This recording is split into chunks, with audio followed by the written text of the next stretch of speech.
Visão das Plantas, de Djamila Pereira de Almeida. Djamila Pereira de Almeida é uma escritora luso-angolana. Então, a Visão das Plantas, de Djamila Pereira de Almeida. Tem O Jardim do Celestino. O romance conta a história de um ex-capitão de navio negreiro, cujo passado é caracterizado por violências impactantes, mas que na velhice dedica seus últimos dias cultivando um jardim.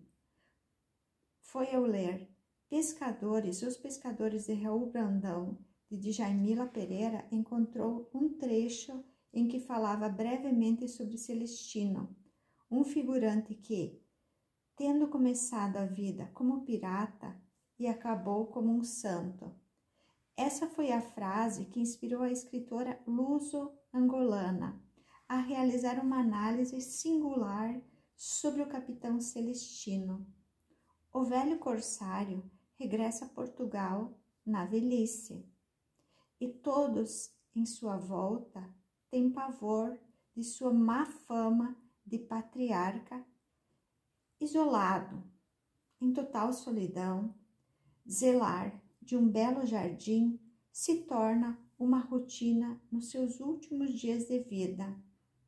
Diante de toda a barbaridade que rodeia sua personalidade, na narrativa, Celestino é visitado por alguns fantasmas de quando navegava em alto mar, fazendo rota no Atlântico, traficando pessoas em situação de escravidão para o Brasil e Portugal, que atormentam sua consciência e o faz fugir e não encarar suas memórias. Tendo como título O Jardim do Capitão Celestino, as vozes do silêncio em A Visão das Plantas, de Djamila Pereira de Almeida, o silêncio que emerge do quintal do capitão será o foco principal para refletir os silêncios que a violência colonial causou na relação entre Portugal e África. Na concepção do silêncio histórico, nas próximas sessões, veremos que o silêncio em A Visão das Plantas é algo multifacetado, pois, no entanto, que possui um significado peculiar sobre a comunicação entre homem e natureza, também faz referência às vítimas que Celestino calou no passado, se detendo aos ocorridos do colonialismo português. Este passado vai se modificando de acordo com o convívio com as plantas, que tornam-se suas testemunhas silenciosas e que não o julgam, mas representam uma possibilidade para o velho corsário encarar o seu passado em relação aos feitos do colonialismo. Cultivar o jardim, em vez de destruí-lo, o que vai de oposto à violência e à morte, que era sua finalidade em outrora. Todavia, é importante destacar que o não julgamento das plantas não soa como lamentação para a maldade cometida pelo personagem, e sim como um momento oportuno para o capitão encarar e digerir seu passado e chegar a um possível ajuste de contas com ele próprio. A Visão das Plantas ganhou um prêmio Oceanos em 2020, em segundo lugar, ao lado de Torturado de Itamar Vieira Júnior, que ficou em primeiro. Sua autora, Djamila Pereira de Almeida, nascida em Luanda, na Angola, regressa e cresce em Portugal. Djamila de Almeida é dona de uma das vozes mais importantes da literatura contemporânea, pelas suas obras de grande relevância além da visão das plantas, como Luanda, Lisboa, Paraíso. Como acontece a construção do silêncio no jardim de Celestino diante da visão que as plantas têm dele? Porque a visão sensível das plantas implica na construção anticolonial do capitão Celestino? Qual a relação entre jardim, fantasmas e personagem que retratam aspectos sobre o passado histórico de Portugal? Por que o não julgamento das plantas é possibilidade de Celestino ter um ajuste de contas com ele próprio? Inspirada pelo livro Os Pescadores, do escritor português Raul Brandão, Djamila Pereira de Almeida traz uma obra intensa e contemplada de linguagem singularmente poética, com reflexões instigantes, que é a visão das plantas.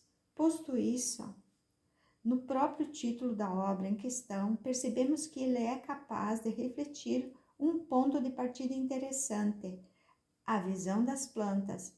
Em qual perspectiva? Para compreendermos esse horizonte, o capitão Celestino, protagonista desse romance de Djamila Pereira, convida para embarcar no cais de mistérios que assolam os seus últimos dias. Esta terra portuguesa vai pela costa fora, sempre de braços abertos para o mar, estreitando amorosamente entre si. Com esta passagem, que demarca o contexto do período de navegação e tráfico de pessoas e produtos em torno de Portugal, Brasil e África, é essencial destacar que a personificação de Celestino, em A Visão das Plantas, é decorrente da intertextualidade que a escritora faz com Os Pescadores, de Raul Brandão. No entanto, não é o mesmo figurante do passado. Desse modo, Djamila de Almeida recria um Celestino e o protagonizou. Avelhentado e regressando para a casa de seus pais já falecidos, situada em um bairro onde viveu antes, o capitão Celestino carrega consigo uma fama de mau corsário, que nem o tempo estampado nos traços de sua longa barba branca e em seus olhos quase cegos foi capaz de apagar. O seu passado é caracterizado na obra por ações assombrosas, que vão além do estereótipo do pirata. Não é de saquear tesouros e navios, como faz o lendário capitão Jack Sparrow no filme Piratas do Caribe, que o passado de Celestino é marcado, e sim pelo tráfico de pessoas escravizadas, sangue, cal, mortes e silêncio. Só a sua antiga casa o resguardava. As visitas do padre Alfredo a Celestino, na tentativa falida de redenção, pareciam não amenizar os julgamentos e a curiosidade que adivinham da vizinhança sobre a vida do capitão. O capitão Celestino vendeu a alma ao diabo, contou aflita ao padre Alfredo, até lhe ergueu um altar no quintal. À noite, pinta a cara de sangue e anda de capa a falar a língua dos pretos.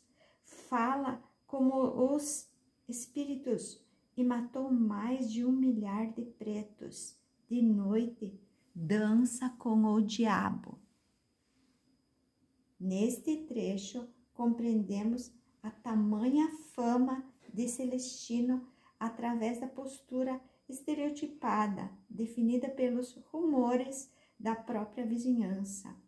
Além disso, falar a língua dos pretos remete também à colonização, pois, segundo Sônia Queiroz, os crioulos situam-se entre as línguas mistas, surgidas a partir da necessidade de comunicação entre indivíduos de línguas diferentes, postos em contato. Isto é, a maneira como os africanos se comunicavam era vista pelos colonos como algo feio e ritualizado. Percebemos isso no excerto acima, quando a narrativa relaciona os malfeitos do capitão com a língua dos pretos. Acerca dessa reputação do mal em pessoa, que parte da postura maniqueísta, do julgamento e do senso comum do ser humano, passamos a conhecer o capitão pelos seus antigos erros. É a própria representação de um homem que simboliza o Portugal do passado, personificado em um protagonista complexo que emerge e figura patriarcal de um sujeito temido por todos, que seguiu o mesmo destino de seu pai, a navegar em alto mar. Celestino produz violência à medida que metonicamente reproduz o modo de ser colonialista, como se esse fosse o traço predicativo essencial do modo de ser português.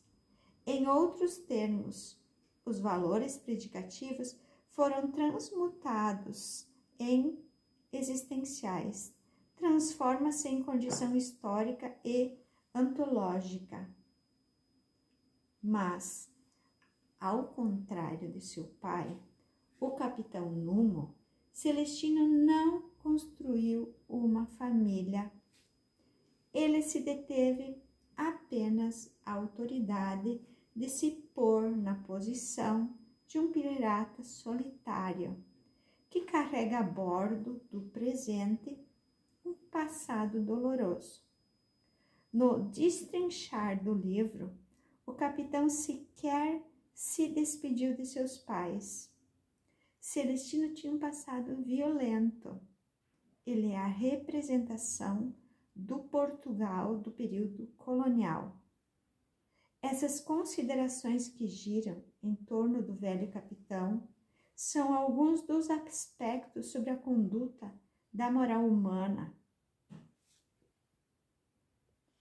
O Atlântico queria picar os miolos do capitão.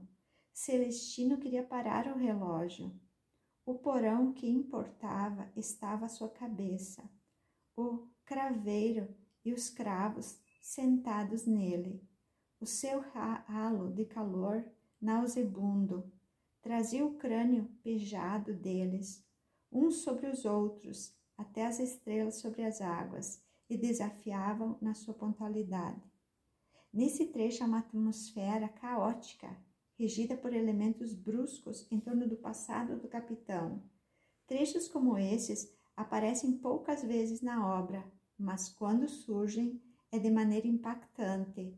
A forma como a qual Djamila de Almeida traz esses fragmentos é poeticamente reflexiva e enunciativa, proporcionando assim uma reflexão crítica em torno dos navios negreiros a bordo do Atlântico, em direção ao Brasil e a Portugal, séculos atrás, mas que emerge na simbologia conduta do capitão Celestino. Assim fazemos outra ponte de diálogo com as contribuições teóricas.